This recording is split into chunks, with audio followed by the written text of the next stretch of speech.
আমার as such বাধা ধরার নিয়ম ছিল না। আর টিউশন মাস্টার, স্কুল, খেলাধুলা মোটামুটি করার পর যতখানি সময় থাকতো ততখানি সময় পড়াশোনা করতাম। 2025 মাধ্যমিক পরীক্ষায় রাজ্যের মধ্যে নবম জেলায় প্রথম স্থান অধিকার করল নদিয়ার প্রজ্জ্বল দাস।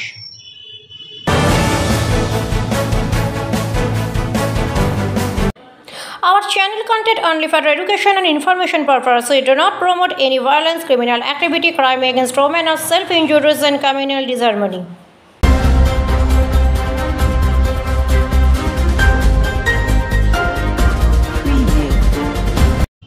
চলতি বছরে মাধ্যমিক পরীক্ষার রেজাল্ট বের হয়েছে আজ। রাজ্যের বিভিন্ন জেলা থেকে উল্লেখযোগ্য স্থান অধিকার করেছে বিভিন্ন জেলার ছাত্রছাত্রীরা।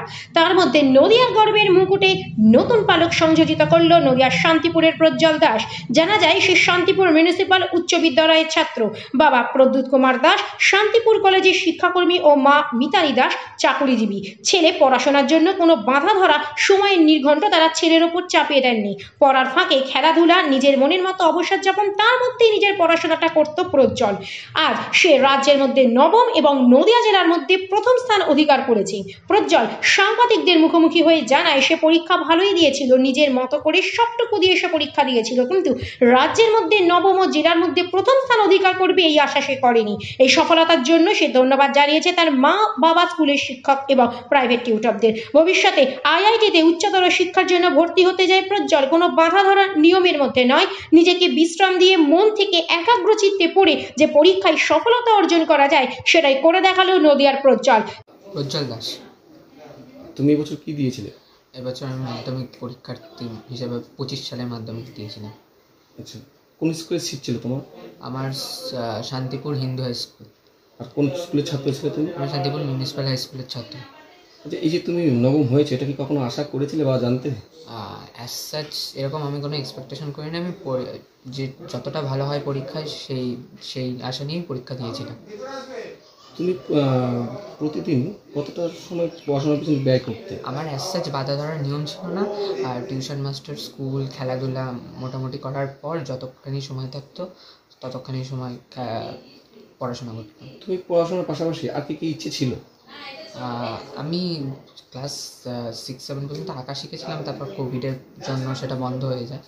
আর তাছাড়া আমি পড়াশোনার পাশাপাশি রোজ খেলাধুলা। আগামী দিনে কি হতে চাও? আগামী দিনে আমার আইআইটিতে পড়ার ইচ্ছা আছে। আচ্ছা, কতটা সহযোগিতা করতো, মানে কে বেশি সবসময় সহযোগিতা করতো? সবাই সহযোগিতা করেছেন, মা, বাবা, স্কুলের শিক্ষক, প্রাইভেট টিউটর সবাই সাহায্য করেছেন। তুমি যে এমন রেজাল্ট করবে কখনো আশা করেছিলে? অ্যাজ সাচ আমি কোনো এক্সপেকটেশন কখনোই রাখি না। আচ্ছা, এই রেজাল্টটাকে তুমি কি বলবে, কি ভাবছো?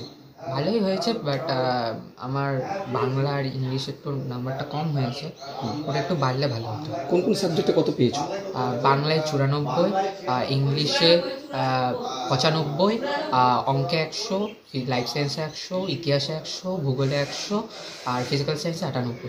তার বাবার কথায় পড়াশোনার জন্য আমরা অতিরিক্ত চাপ দিইনি, খেলতে ভালোবাসি, একসময় আঁকা করতে ভালোবাসতো, তাই বিকেলের সময়টা খেলার জন্যই সে রাখতো। গতকাল থেকে যথেষ্ট উৎকণ্ঠার মধ্যে থেকে আজকের রেজাল্ট জানার পর মুখে চওড়া হাসি কৃতি ছাত্রের মা, বাবা ও পরিবারের সদস্যদের। সে নবম হয়েছে। কীরকম আশা করেছিলেন এবং সকাল থেকে কতটা?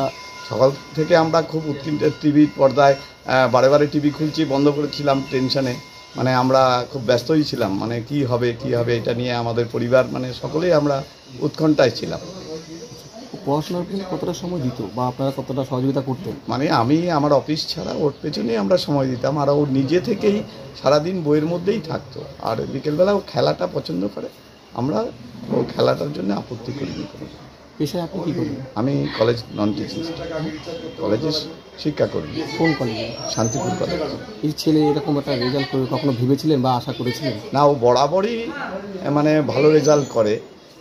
আইকিউএম পরীক্ষায় ও ওয়েস্ট বেঙ্গলের মধ্যে র্যাঙ্কের মধ্যে আছে, এবং সব অলিম্পিয়া, যেটা ম্যাথমেটিক্স অলিম্পিয়া, সেটা ও 4 বার ন্যাশনাল ইন্টারন্যাশনাল ফার্স্ট হয়েছে। এবং ও বিভিন্ন জায়গায় বিএসও পরীক্ষায় নদিয়ায় ফার্স্ট হয়েছিল, ওয়েস্ট বেঙ্গলের মনে হয় সম্ভবত 6th হয়েছিল। এই ছেলের সাফল্যের পেছনে কার সহযোগিতা অবদান বেশি সবচেয়ে? ওর মা ছোটোবেলায় ছেলেকে ওর মাই বেশি গাইড দিত, আর আমরা যতটুকু পরিবারগতভাবে যতটুকু সাহায্য করা সেটা আমরা দুজনা মিলেই করি। দুজনাই চাকরি করি, যেহেতু সময়টা আমরা কম দিই, কিন্তু আমি অফিস টাইম বাদ দিয়ে ওই ছেলেদের নিয়েই থাকে। ছেলে মানে এই পড়াশোনার পিছনে কয় ঘন্টা সময় দিত, মানে এটা কখন মানে আমাদের কোনো নির্দিষ্ট সবসময় বই নিয়েই, মানে যতটুকু মানে খাওয়া দাওয়া বাদ দিয়ে বইয়ের মধ্যেই থাকতো। আমাদের কোনো মানে ধারাবাহিকতা নেই যে সারাদিন পড়তে হবে, চাপ দেওয়া, এটা ও ইচ্ছা যখন হতো তখন বই নিয়েই থাকতো। আর কি